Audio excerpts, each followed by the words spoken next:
buenas tardes. Retomamos ya la senda de la actualidad aquí en Mírame Televisión, aquí en Canarias al Día, después del merecido también parón navideño. Y lo hacemos centrándonos sobre todo en el municipio de Santa Cruz de Tenerife. Para ello, hoy nos acompaña el único concejal de Izquierda Unida en el Ayuntamiento de Santa Cruz de Tenerife y también coordinador general de la formación de izquierda en Canarias, Ramón Trujillo, a quien ya damos la bienvenida. Ramón, muy buenas tardes. Muy buenas tardes. Muchas gracias por acompañarnos. Gracias a ustedes. Insistía que el único concejal de Izquierda Unida, lo cual fue todo un mérito en las últimas elecciones porque venían de varios mandatos sin tener representación. ¿De qué ha servido tener un concejal de Izquierda Unida en el Ayuntamiento capitalino estos ya casi 4 años? Pues yo creo que ha servido para que, junto con la otra izquierda alternativa en particular, junto con Sí se puede, creo que en esta legislatura hemos presionado de manera potente pues, para que, por ejemplo, se incremente el gasto social en el municipio, para que, por ejemplo, después de esas concesiones que se hicieron de parking ruinosas para el ayuntamiento, ¿no?, donde apenas recibía dinero en concepto de cánones, pues cuando ahora el grupo de gobierno se plantea construir un parking de 180 plazas en la calle La Noria, lo hace planteando la concesión, renunciando a la concesión, planteando la gestión directa. Yo creo que ha servido también para denunciar los abusos laborales que incluyen las privatizaciones de servicios públicos, ¿no? Lo que ha pasado con los trabajadores de mantenimiento de los colegios, de las piscinas, retrasos en los sueldos, riesgo de pérdida de empleos, por ejemplo, ¿no?, los trabajadores del parking de Simproni en el estadio que se arriesgan a perder sus puestos de trabajo porque el ayuntamiento permitió la ilegalidad de que fueran plazas de abono durante años y ahora se cumple la legalidad y aquello se queda sin clientela y los puestos de trabajo están en el aire, ¿no? Entonces yo creo que hemos sido una oposición exigente en el sentido de reivindicar derechos laborales, los trabajadores de seguridad que se quedaron sin cobrar meses, ¿no? Yo creo que hemos estado poniendo el dedo en la llaga en todos estos asuntos y creo que, modestamente, si no hubiéramos estado en el ayuntamiento, tengo muy claro que tendríamos menos gasto social, tendríamos menos medidas concretas con lo insuficientes que son en materia de vivienda y no tendríamos algunas de las cosas que he dicho y otras que no he mencionado, ¿no? En cualquier caso, leía una entrevista que le hacía el compañero Tinerfe Fumero en Diario de Avisos recientemente. Usted, a pesar de que considera importante esa presencia de Izquierda Unida, ¿estaría dispuesto a un pacto, a una unión de fuerzas de la izquierda de cara a los próximos comicios de 2019, este año? Evidentemente. Para mí el escenario ideal es un acuerdo. ¿Por qué? Sí. ¿Por qué? ¿Por qué le pregunta? Bueno, por una razón muy simple, porque yo creo que de cualquier manera, de entrada las organizaciones que tienen capacidad evidente en principio de sacar representación, Podemos, Si se puede, Izquierda Unida, pues evidentemente si vamos juntos, pues al obtener un mayor porcentaje de votos no nos va a penalizar digamos, si sacas un 5 o 6% de votos yendo solo, pues tienes un concejal. Y sin embargo, si añades ese 5 o 6% de votos a una cuantía mayor, pues con esa misma cantidad de votos obtienes el doble de representación, ¿no? Entonces yo creo que hay una razón práctica y luego una razón de fondo, que es que básicamente defendemos cosas muy similares. ¿Y por qué no se hizo entonces hace 4 años?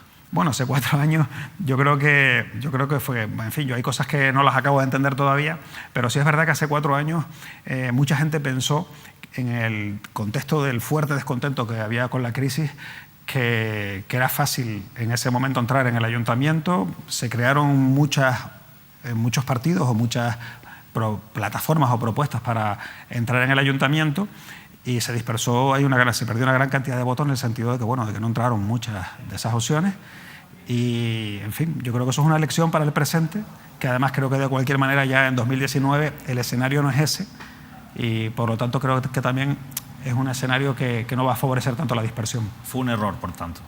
Yo creo que sí fue un error. Yo creo que podía haber habido en 2015 un proceso de unión y, bueno, probablemente nos habría dado un representante más, probablemente, ¿no? En La Laguna tienen 6, Unidos se puede, y de todas formas La Laguna es una ciudad con mayor porcentaje de voto progresista tradicionalmente que Santa Cruz, y en Santa Cruz la suma de Si se puede, Izquierda Unida, pues somos 5, ¿no? Entonces, en fin, probablemente se podría haber tenido algún representante más. Hay quienes consideran que este tipo de alianzas acaban perjudicando a lo que es la marca Izquierda Unida y que al final, bueno, pues se va a acabar disipando la marca, digamos, de Izquierda Unida y van a quedar absorbidos en otra cosa que será Podemos, Unidos Podemos o lo que sea. ¿A usted le preocupa esa posibilidad de que desaparezca Izquierda Unida como tal? A mí eso me parece un riesgo, no en el sentido de si desaparece o no la marca Izquierda Unida, sino si van desapareciendo, se van diluyendo, se van descafeinando las propuestas, las políticas que propone Izquierda Unida. Eso para mí es el verdadero riesgo. Si al final se defienden las mismas políticas bajo otra denominación, bajo otra fórmula y encima sumando fuerzas distintas organizaciones, pues creo que al final logramos el objetivo de influir más, de condicionar a quien gobierna o de gobernar incluso, o cogobernar con otros. Decía antes que el escenario en 2019 ha cambiado, no va a ser el mismo que en 2015. Puede ser una buena piedra de toque lo que ha pasado en Andalucía, donde hemos visto en una tierra con algunas cuestiones sociales muy parecidas a Canarias, con unas altas tasas de pobreza, con una población eminentemente obrera o campesina, y sin embargo pues ha ocurrido que ha crecido la abstención y que las alternativas de izquierdas no han sido suficientes para tener una mayoría parlamentaria. ¿En qué ha fallado el discurso de la izquierda? Ya no en Andalucía, ya lo digo, lo pongo como piedra de toque quizás, como ejemplo, ¿no? ¿En qué está fallando el discurso de la izquierda para no llegar a convencer a la gente, a pesar de tener argumentos como esos indicadores sociales que muestran, bueno, pues el empobrecimiento de nuestra población, ¿no? Yo creo que ya pasó el tiempo en el contexto más duro de la crisis, ¿no? De la sobreactuación, de los discursos fuertemente descalificativos, etcétera. Yo creo que se está produciendo un fenómeno de reinstitucionalización, ¿no? de vuelta a ver qué se puede hacer en el marco de las instituciones, y creo que en ese sentido las izquierdas tenemos que hacer un esfuerzo argumentativo mayor, un esfuerzo de coherencia mayor en nuestros mensajes hacia la sociedad. Me parece que eso es importante, pero creo que el elemento determinante no es este. Creo que el elemento determinante es la cuestión del procés catalán, que es donde realmente se han sacado la lotería las derechas, ¿no? Las derechas realmente, con el tema de Cataluña, han logrado plantear como amenaza, ¿no? la posible ruptura del Estado, y yo creo que eso ha desmovilizado una gran parte del electorado de la izquierda, porque además cuando se polariza tanto el debate ya desaparecen los matices, las propuestas intermedias que son las propias un poco de nuestro espacio, que no es un espacio independentista evidentemente, pero yo creo que esa vorágine nos ha tragado, ¿no? ¿Pero usted cree que es la primera preocupación del trabajador, del obrero que va a depositar su voto lo que está ocurriendo en Cataluña? ¿Es la primera preocupación de un campesino, por ejemplo, de un pueblo de Andalucía, o de un barrio, un trabajador de un barrio en Santa Cruz de Tenerife? Bueno, hemos visto que en el cinturón obrero de Barcelona, por ejemplo, en su momento, se produjo un desplazamiento del voto a partidos de izquierda a Ciudadanos, por ejemplo. Es decir, la percepción es que hay una parte de nuestro electorado que nos vota, al menos en mi opinión, ¿no? Nos vota por nuestra defensa de las políticas sociales, de los derechos, de la redistribución de la renta, y que cuando ve que tenemos una posición que perciben ambigua, también muchas veces por cómo la transmiten los medios de comunicación o por nuestra falta de claridad, que la perciben ambigua, dicen, bueno, esto es un conflicto muy grande, este tema territorial, ¿por qué se meten en esto? Y de hecho a mí me llamaba la atención en la encuesta del CIS que decía que de los votantes de Unidos Podemos, solo un 18% están de acuerdo con que se cuestione la integridad del Estado, con que se pueda hacer un referéndum de secesión de una comunidad autónoma. Hoy venía una encuesta en el diario de Aviso sobre el mismo tema, y la cifra era todavía peor, ¿no? Los votantes de Unidos Podemos, que es la formación más abierta en materia territorial, pues solamente un 14% estaban de acuerdo con cuestionar la secesión. Yo creo que es un tema importante, que es un tema que la gente percibe como importante, y yo creo que desmoviliza el electorado, creo que hay que analizarlo, ¿no? Y luego, evidentemente, el tema de la inmigración, ¿no? Porque estamos ahora ante un fenómeno de extrema derecha que está surgiendo en este país, que yo creo que tiene más que ver con las extremas derechas de Europa que con la extrema derecha tradicional española, que venía del franquismo. No es que reniegue del franquismo, evidentemente, pero yo creo que se mueven otras claves, ¿no? En la clave del conflicto territorial, en la clave de la inmigración. ¿Y no cree que quizás se ha perdido la credibilidad a la hora de que la izquierda es capaz de mejorar las condiciones laborales, en este caso, sobre todo, insisto, de la clase obrera, que ideológicamente pues tiene mucho más en común, o debería tenerlo, con la izquierda que con la derecha política?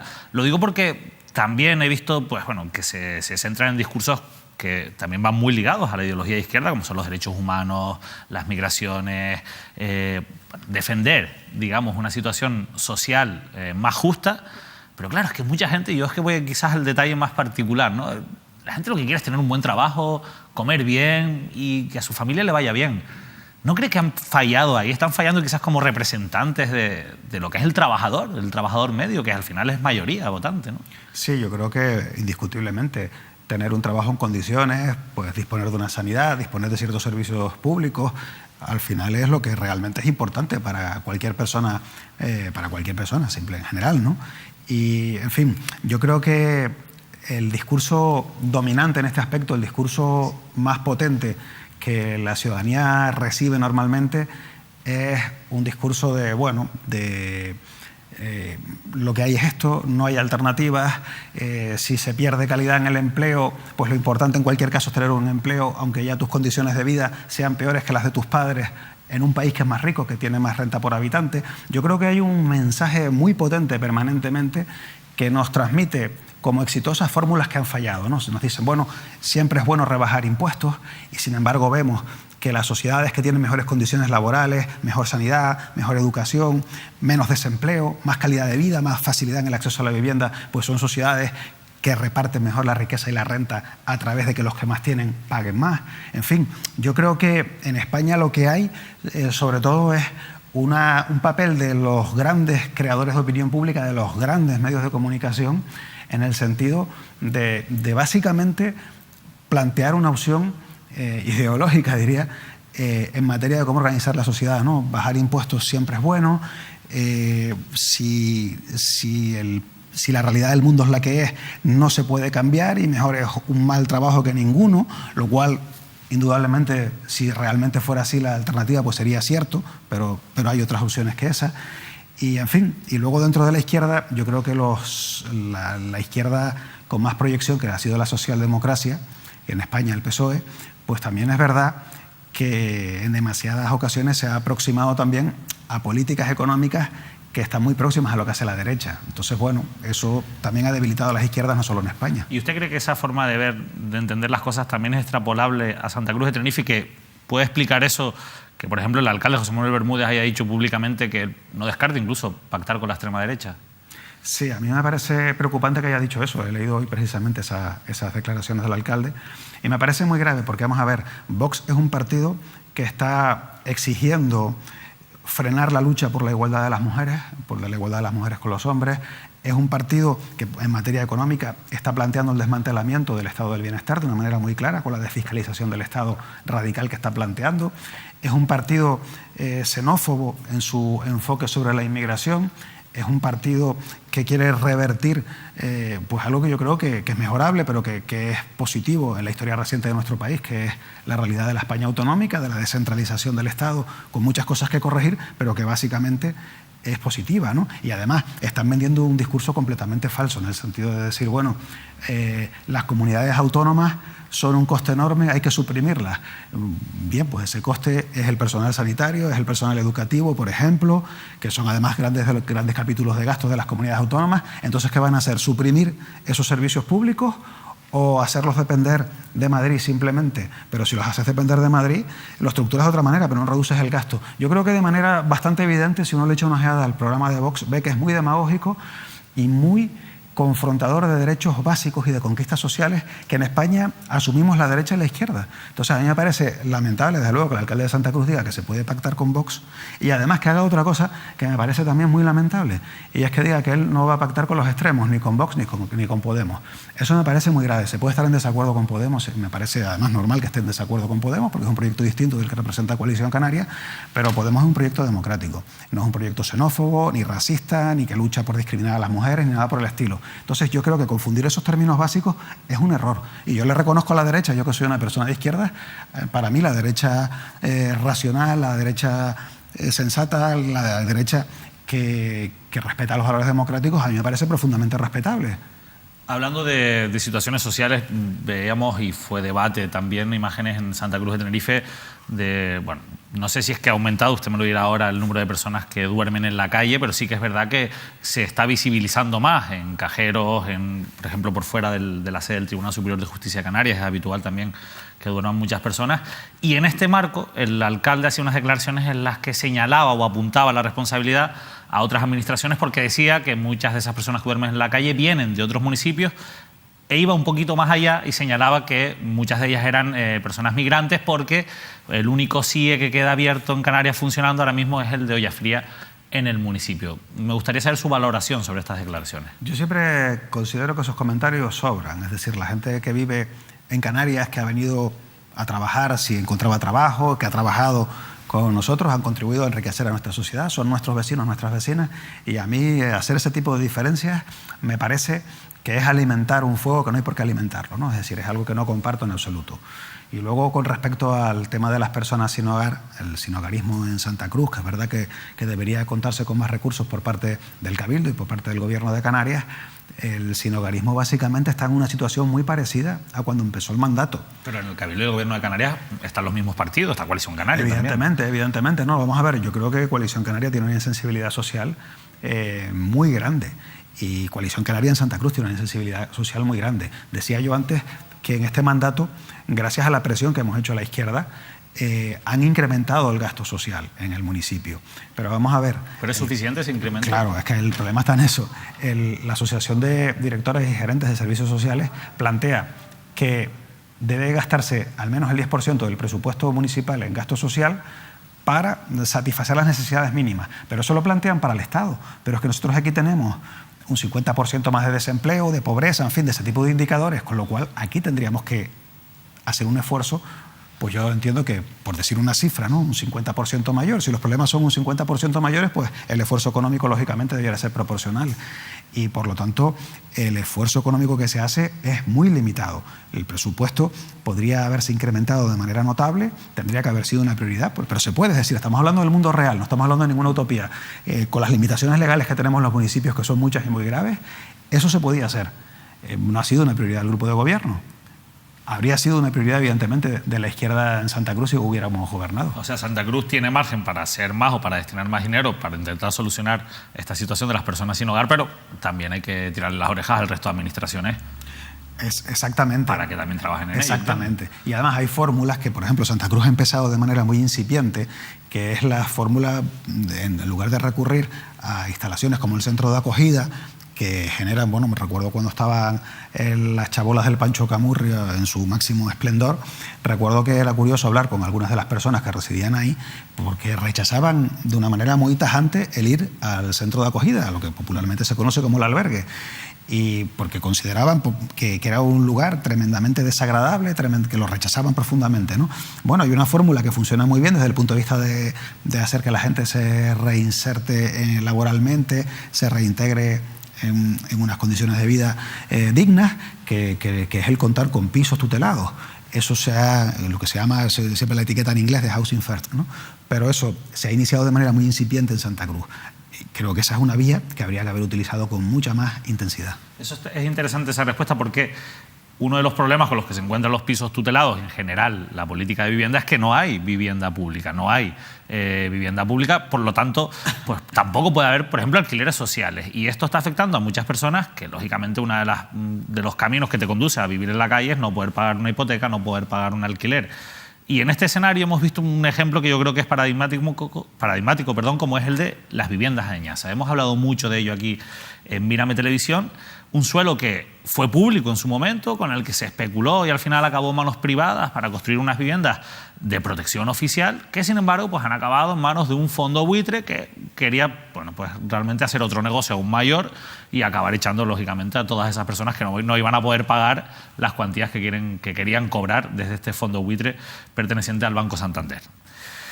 Dicho todo esto, usted decía esta semana que si no se hubieran manifestado los vecinos, las administraciones no hubieran hecho nada, porque ahora el Gobierno de Canarias parece ser que va a comprar estas viviendas y por tanto se van a mantener esos precios sociales. ¿Realmente tenemos unas administraciones tan insensibles hasta el punto de que usted cree que si no hubiera habido presión social y sobre todo si no hubiera habido unas elecciones a la vuelta de la esquina no se hubiera hecho nada? Lo tengo absolutamente claro. Es decir, afortunadamente, son 358 afectados. 358 afectados si se organizan, y había evidentemente un nivel de organización y de protesta y de repercusión en los medios de comunicación en un momento además preelectoral. Yo decía que tienen incluso la capacidad, no sé si de tumbar al gobierno municipal, pero sí de impedir que los partidos que están gobernando repitieran gobernando. O sea, tienen capacidad incluso de eso. Yo no sé si la gente a veces es consciente del poder que tiene cuando lo ejercen, pero para mí es un ejemplo muy interesante lo que ha pasado en este sentido, ¿no? En Añaza, ¿no? Que la gente se ha movilizado y el ayuntamiento ha dicho, oye, vamos a resolver esto, le ha pedido ayuda al gobierno de Canarias, vamos a resolver esto, porque si este conflicto se nos va de las manos y si no lo resolvemos, esto nos cuesta el gobierno de Santa Cruz en el futuro seguro, que a lo mejor tampoco lo van a tener. Si no fueran 300 vecinos y fueran 16, ¿usted cree que no se hubiera actuado igual? Claro. Bueno, y de hecho es que no se ha actuado igual con otros muchos casos. ¿Hay otros casos similares donde no se ha actuado igual? Bueno, hay otros muchos casos con una problemática de vivienda potente, donde la acción es mucho más débil. Vamos a ver, Santa Cruz en este momento tiene un problema de vivienda tremendo, porque la sensación que uno tiene es que es como si hubiera dos ciudades superpuestas. La de la gente que vive y llega a fin de mes, mejor o peor, y luego hay gente que está en una situación muy apurada. Y hay 3.000 ayudas de vivienda que da el ayuntamiento para alquiler, que probablemente si no existieran estaríamos hablando de un fenómeno ya de sinhogarismo terrible. Y en Santa Cruz hay muchos ocupas. Cuando le hemos preguntado al grupo de gobierno si los han contabilizado, nos dicen que no tienen cómo. Pero a mí me sorprende mucho cuando visito los barrios y cuando me recorro la ciudad, la cantidad de lugares en las que encuentro gente ocupando viviendas. Y me gustaría tener una cifra de eso, porque creo que nos llevaríamos una sorpresa. Entonces, en Santa Cruz hay un problema de vivienda gordísimo. El informe que hizo en verano el servicio de Limas correspondiente planteaba además que no encuentran pisos para alquileres baratos. Creo que decían que habían encontrado uno después de estar buscando mucho tiempo. Hablaban de que el problema es muy gordo en este momento, el problema de vivienda en Santa Cruz.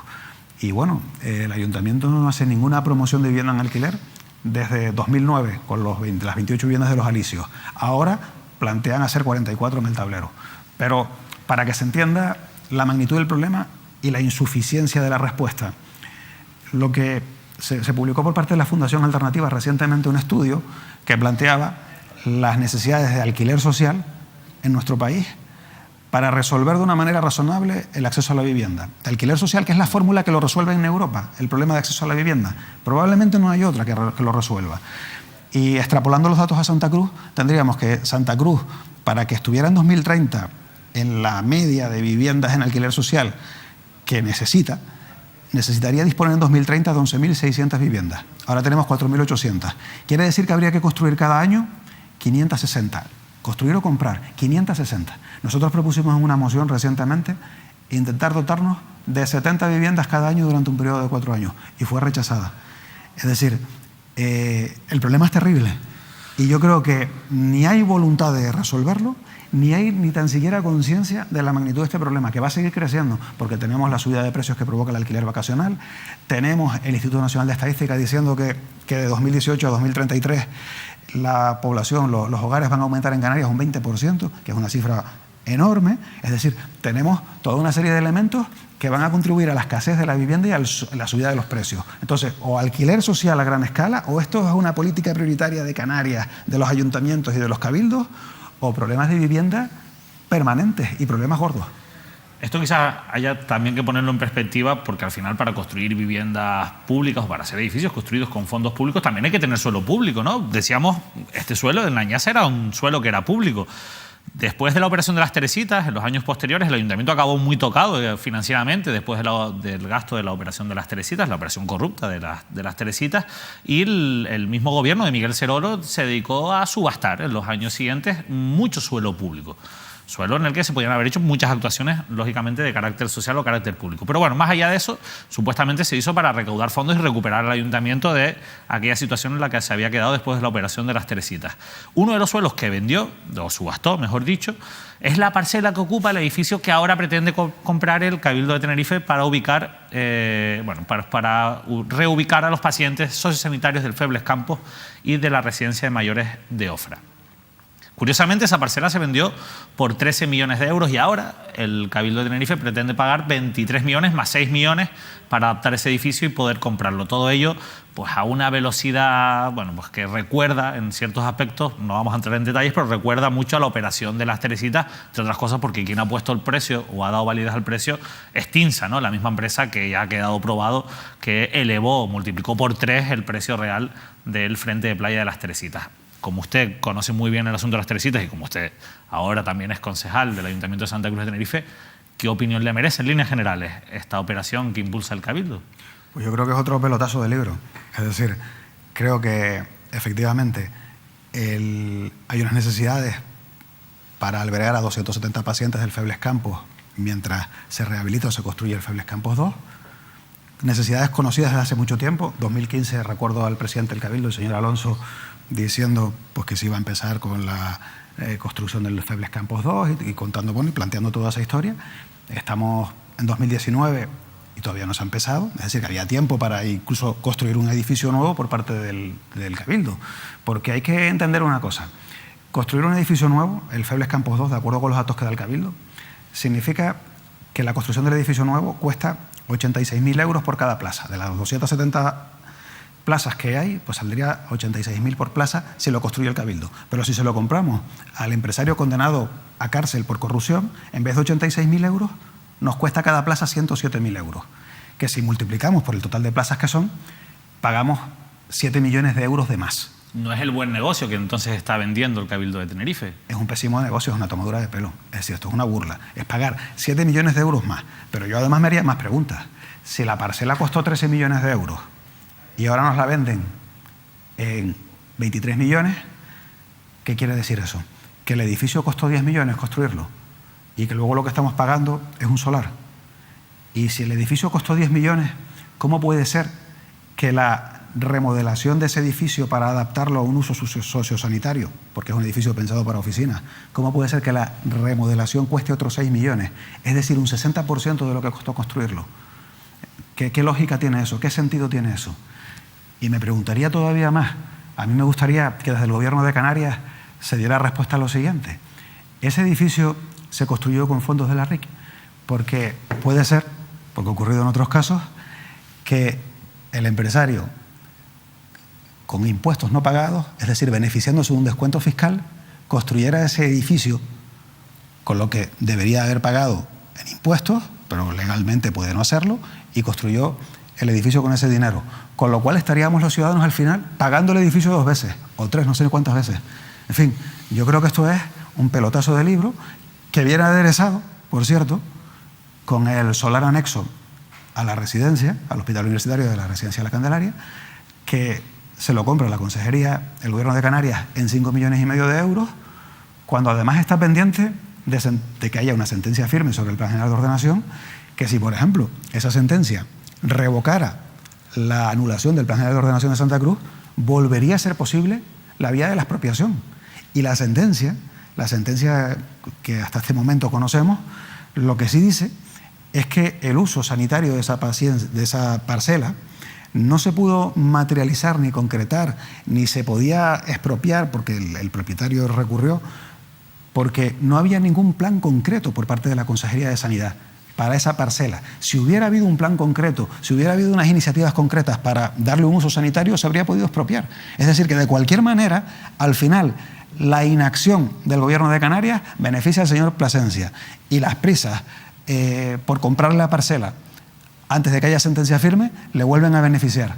Y no solo eso, en el Ayuntamiento de Santa Cruz hay una cuestión que lleva mucho tiempo en el cajón, pasando de un cajón a otro y regresando al anterior, que es el parking de la 3 de Mayo, que el señor Plasencia en su día lo cedió de manera irregular a otra empresa, y bueno, eso tiene plazos bíblicos, el expediente sancionador que se ha abierto.